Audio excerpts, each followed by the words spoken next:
ساکن دهه شابکه جماعت دهات توبرک ناحیه بوسه لطفیه توجیبویeva این روز را دیر باز انتظار بود.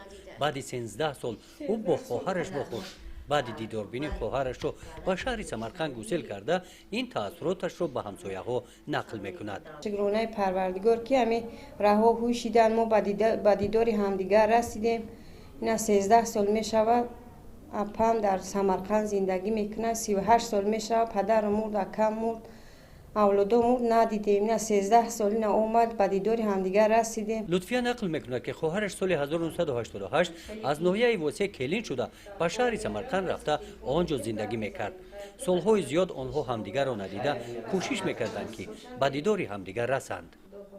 خیلی رها هوشید. رحمت به پرزیدنت جمهوری تاجیکستان اموالی رحمان، رحمت به پرزیدنت جمهوری ازبکستان شوکت میرزاییف هزار بار تشکر میکنیم که همین رها رهوی کن ما به دیدار همدیگر میرسیم. این رویداد تاریخی میان این دو دولت همسایه و برادر و ساکنان ناحیه واسه با خرسندی استقبال گرفتند.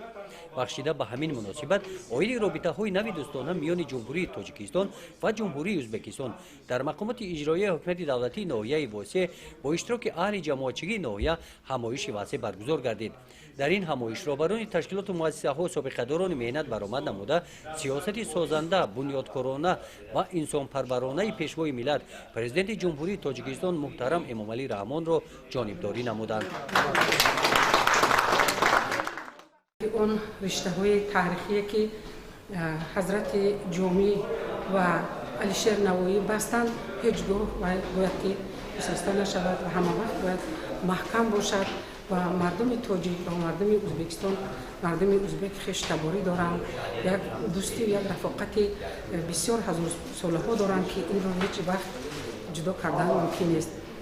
بگذار همین خیل تا آخری که زنده هستیم تا آخری که جهان است همین خیل دروازه های هر دو دولت گشاده باشند برای یکدیگر. از فضای مساعد به عمل آمده استفاده نموده لطفیه مقصد دارد که فصل تابستان به عیادت خواهرش به شهر سمرقند رود.